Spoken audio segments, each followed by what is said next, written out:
नमस्कार। मलखम कट्टा के इस सत्र में आप सभी का फिर से एक बार हार्दिक स्वागत है। आप सभी जानते हैं कि इस मलखम कट्टा के माध्यम से मलखम ये एकमेव विषय को लेकर हम काफ़ी सारे पहलू आपके सामने रखने का प्रयास करते हैं। आज का हमारा मलखम कट्टा का विषय है मलखम पिरामिड्स या मलखम मनोरे।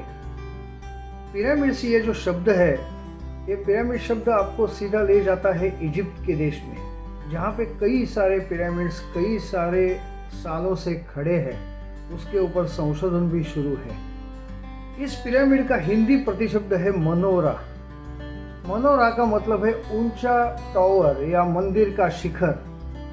ये इजिप्ट के पिरामिड या मंदिर के शिखर, इनको आप नज़र के सामने लाएंगे तो उनका एक आकार आपके सामने दृढ़ हो जाता है कि उसका जो बेस है, पाया है, वो बड़ा है और वो बड़े बेस पे, बड़े पाए पे, बड़े बेस के ऊपर वो ऊंची इमारत खड़ी हो जाती है। और उसका जो कलश है, शिखर है, वो जितना ऊंचा और एकदम मजबूत और सटीक हो जाता है।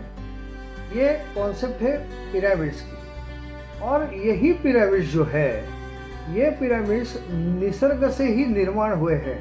क्योंकि अगर आपने पेड़ देखे तो पेड़ का भी एक बूंदा होता है और उसके ऊपर वृक्ष पल्लवी होती जो है, उसका भी शेप पिरामिड जैसा ही होता है। जो शेप एकदम स्थिर माना जाता है। इस पृथ्वी के ऊपर, अपनी धरा के ऊपर, अपने भूमाता के ऊपर कई सारे पर्वत है। उस पर्वत का शेप भी पिरामिड जैसा ही है।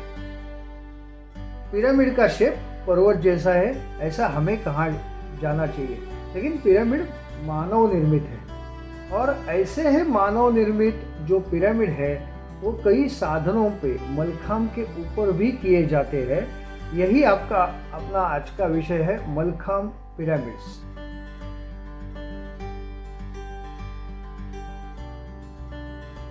मानवी मनोरे, इनकी शुरुआत तो काफ़ी पुरानी है। हम सबको पता है कि जो भगवान श्री कृष्ण है, उनकी बाल लीलाओं में माखन चुराने की लीला सबसे बड़ी प्रसिद्ध है। उनकी जो मैया थी, यशोदा मैया, कन्हैया से माखन चुरा के वो ऊपर टांग के रखती थी। और कन्हैया ही है, वो अपने दोस्तों को लेके उस ऊंचे टंगे हुए मटके में जो माखन था, उसको पाने के लिए एक दूसरे के कंधे का सहायता लेके उसके ऊपर तक पहुंच जाते थे और वो माखन चुरा के लेते थे। तो वहीं से मलखम पिरामिड या पिरामिड का जन्म हुआ, जो मलखम के ऊपर भी बाद में आ गया। ये हम लोग देख रहे हैं कि एक दूसरे की सहायता करके कुछ भी ऊंचाई हासिल करना, ये पिरामिड का अपना बेस है। और आज आपको पता है कि पूरे भारतवर्ष में या दुनिया में भी जो दही हंडी का उत्सव मनाया जाता है, वो दही हंडी के उत्सव में भी सबसे महत्वपूर्ण है वो पिरामिड। आप कितने ऊंचाई तक पहुंच जाएंगे। और वो दही हंडी का उत्सव या उसका पिरामिड भी आपने देखा तो आपको मालूम पड़ेगा कि नीचे जो है, नीचे का स्तर है, आज 7 या 8 स्तर लगाते हैं, मानवीय स्तर एक दूसरे के ऊपर। यानी लगभग आप 5 या 6 फीट का ऊंचाई पकड़ेंगे तो 50 फीट तक की दूरी या 50 फीट तक की ऊंचाई आज आदमी ने छूने की कोशिश की है।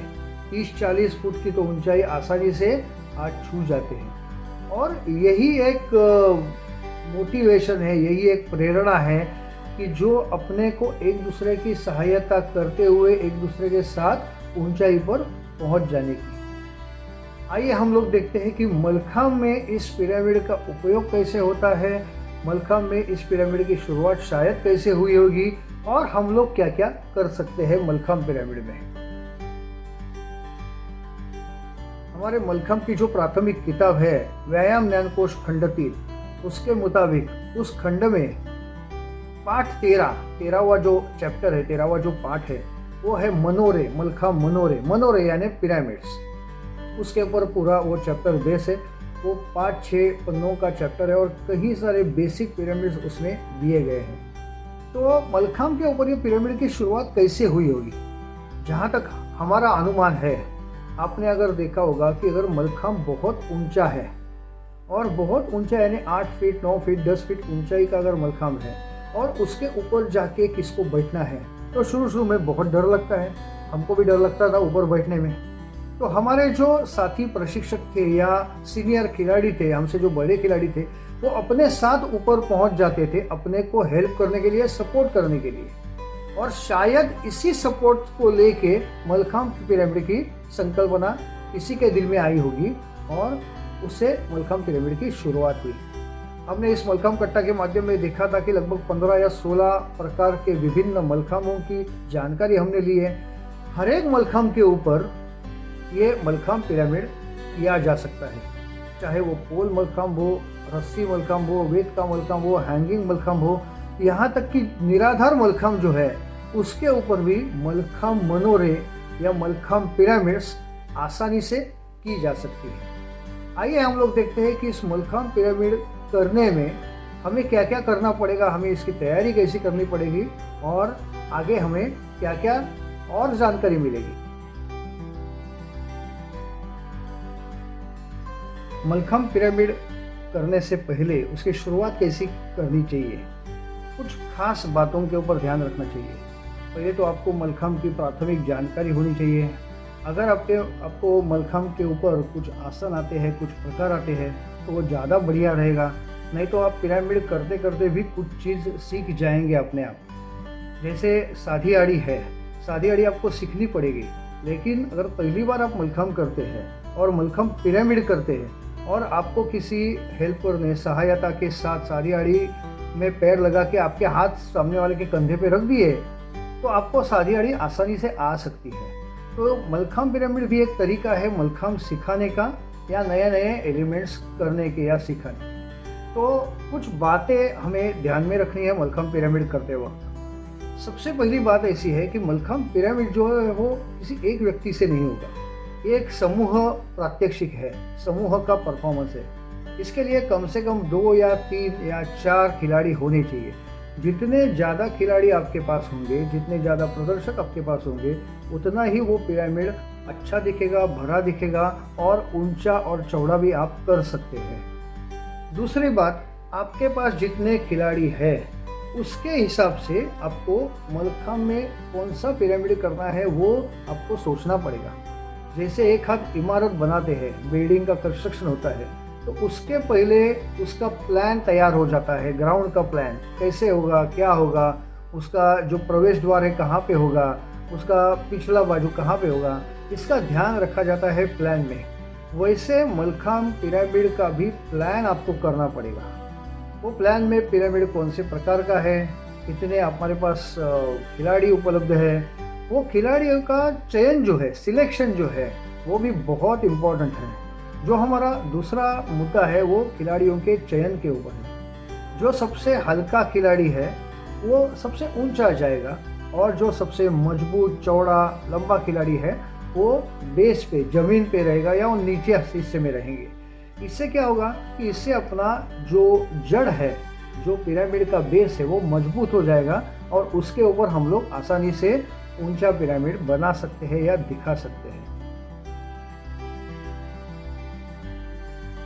तीसरी बात हमने अभी देखी कि जो हल्का खिलाड़ी है वो ऊपर जाएगा, लेकिन उसमें भी जो चुस्तीला फुर्तीला जिसमें एजिलिटी है, वो जो खिलाड़ी है उसको सबसे ऊपर जाने का मौका मिलना चाहिए।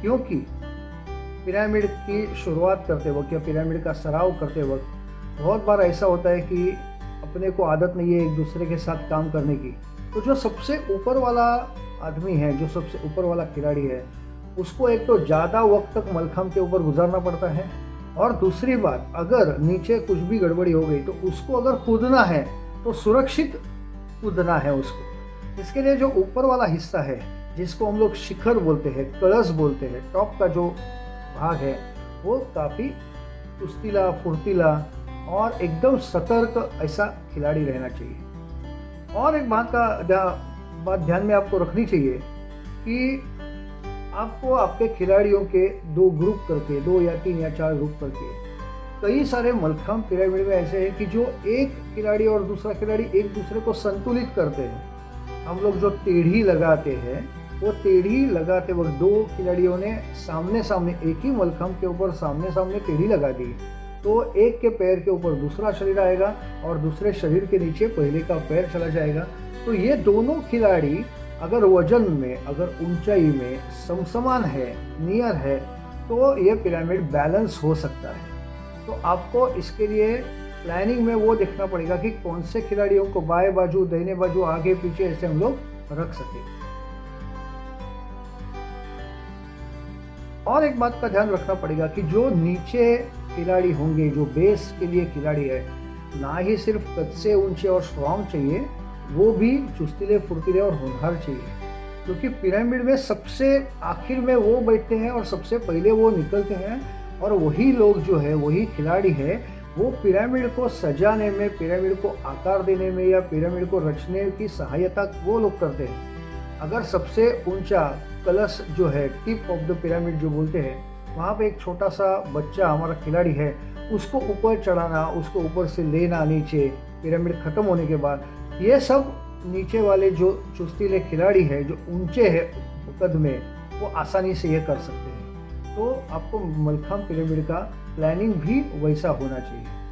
साथ में अगर रस्सी मलखम्ब के ऊपर आप पिरामिड कर रहे हैं, एक उदाहरण के तौर पर मैं कह रहा हूँ, तो जब सबसे पहले रस्सी के ऊपर लड़का या लड़की प्रदर्शन के लिए जाएगी, उसको काफ़ी मेहनत करनी पड़ेगी।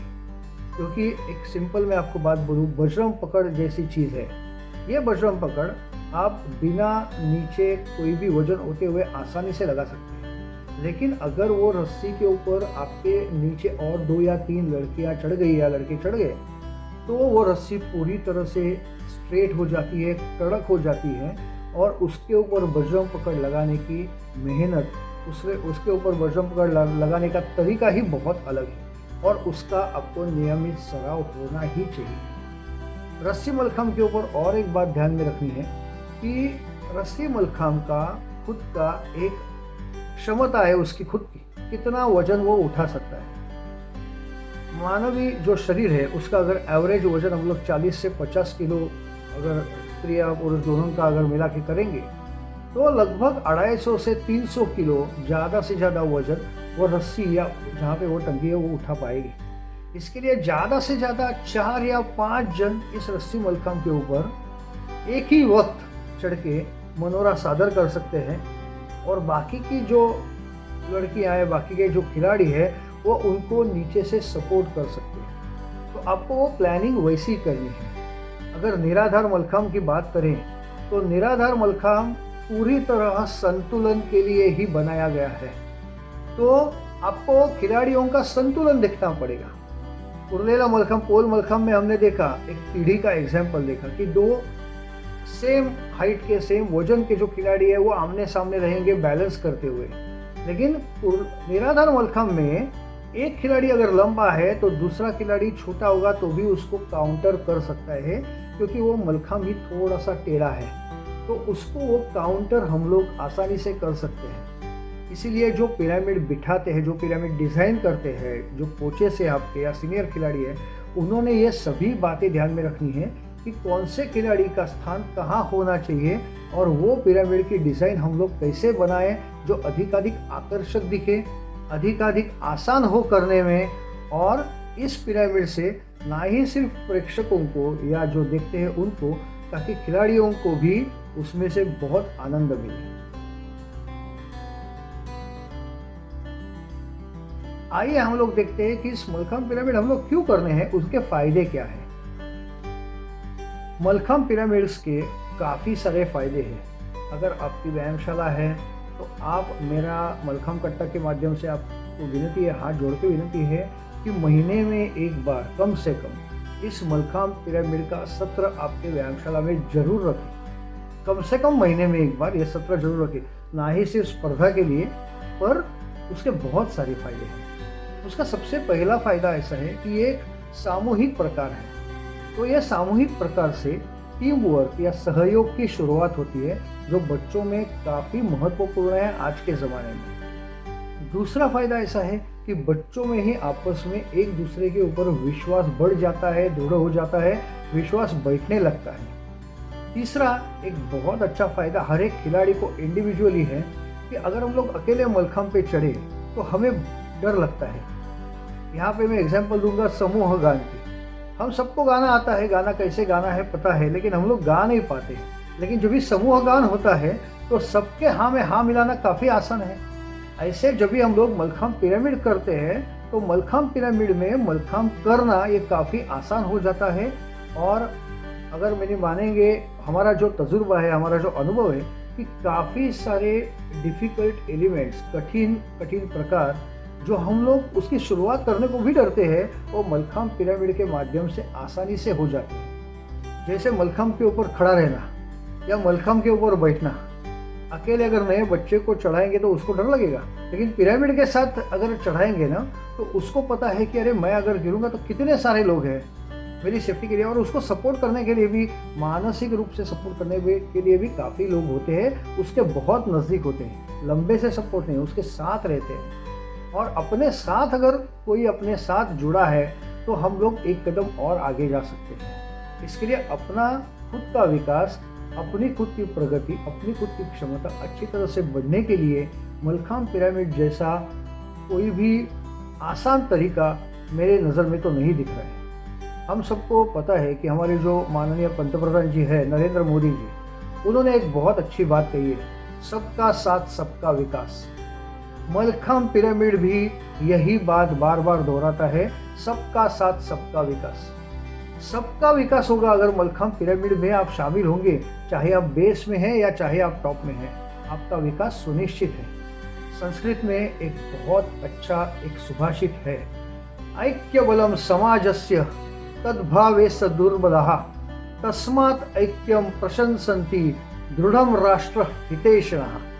यानी अगर हमारा सबका विकास होगा, हमारी अगर मलखंभ पिरामिड से मुट्ठी बंद होगी, तो हम अपने आप का, अपनी व्यायामशाला का, अपनी संस्था का और अपने देश का विकास करने के लिए काफ़ी सक्षम होंगे। ये विकास होगा और मलखंभ कट्टाओं के माध्यम से मेरी आपको सभी को शुभकामना है कि आपका सभी का वैयक्तिक, संस्था का और अपने राष्ट्र का अधिकाधिक विकास हो। जय हिंद।